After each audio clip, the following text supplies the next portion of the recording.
ஆனா சீரியஸா இந்த மனுஷன் இப்படி பண்ணுவாருன்னு நான் கொஞ்சம் கூட எதிர்பார்க்கவே இல்லைங்க. கடைசியில எல்லாரும் சொல்ற மாதிரி ஆயிடுச்சுங்க.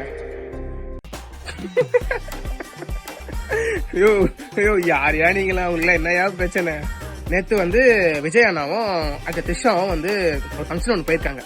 அந்த ஃபங்க்ஷன் யாருன்னு பாத்தீங்கன்னா கோட் மூவியோட ப்ரொடியூசர் இருக்காங்களே, அவங்களோட ஃபேமிலி ஃபங்க்ஷன். ஸோ அதனால இன்வைட் பண்ணிருப்பாங்க. இவங்க ஒன்னா போயிருக்காங்க. இதை இந்த சோசியல் மீடியால என்னென்னவோ தப்பு தப்பா ஸ்ப்ரெட் பண்ணி அதெல்லாம் நான் படிக்கல, கீழே போடுறேன் பாருங்க என்னென்னலாம் அமைச்சிருக்காங்கன்ட்டு. இதுல என் ஃப்ரெண்ட்ஸ் வேற நெட் ஆன் பண்ண உடனே காலையில 20-30 ரீல்ஸ் அனுப்பிச்சு வச்சிருக்கானுங்க. இதை பாரு இதை பாரு இதை பாருன்ட்டு. நான் விஜயநாயக் சப்போர்ட் பண்ணி பேச வரல, பொதுவாக ஒரு விஷயம் கேட்கறேன். எக்ஸாம்பிள், நீங்க ஒரு ஆபீஸ்ல ஒர்க் பண்றீங்க. உங்க ஆபீஸோட மேனேஜரோட பொண்ணுக்கோ பையனுக்கோ கல்யாணம். அந்த மேனேஜர் உங்க ஆபீஸ்ல இருக்கிற எல்லாரையும் இன்வைட் பண்றாரு, கல்யாணத்துக்கு வந்துருங்கப்பான்னு சொல்லி. உங்களுக்கு கல்யாணம் ஆயிடுச்சு.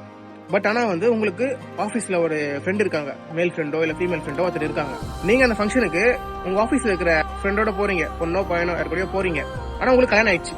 பாக்குறவங்க ஐயோ எனக்கு கல்யாணம் ஆயிடுச்சு, இந்த பொண்ணு கல்யாணம் ஆயிடுச்சு, இந்த பையனுக்கு கல்யாணம் ஆயிடுச்சு, ஆனா வேற ஒரு பையன் கூட வேற ஒரு பொண்ணு வந்திருக்காங்க, அதனால இவங்க அஃபேர் இருக்கும் இல்ல கள்ள காதல் இருக்குன்னு சொல்லுவாங்களா?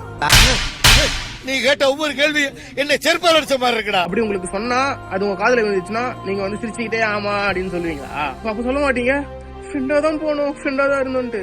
அப்ப இதை மட்டும் அப்படி பாக்குறீங்க? அந்த மாதிரி தான் இவங்களும் போயிருக்காங்க. நம்ம ஃபேமிலிலேயே நம்மளுக்கு 1008 பிரச்சனை இருக்கு. இந்த தமிழ்நாட்டுல எவ்வளவு பிரச்சனை நடந்துட்டு இருக்கு. அதை பத்தி எல்லாம் எதுவுமே பேச மாட்டீங்க இந்த நியூஸ் சேனல்ஸ். ஒருத்தரை நம்மளுக்கு பிடிச்சிச்சுன்னா அவங்க என்னதான் தப்பு பண்ணாலும் அதை நம்ம தப்புன்னு சொல்ல மாட்டோம்.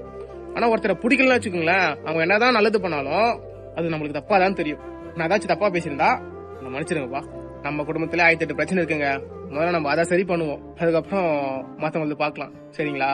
இந்த வீடியோவை பார்த்து முடிச்சு சில பேர் என்னதான் உன தப்பு பண்ணாலும் நீங்க முட்டு கொடுப்பீங்கன்னு சொல்ல வராங்க.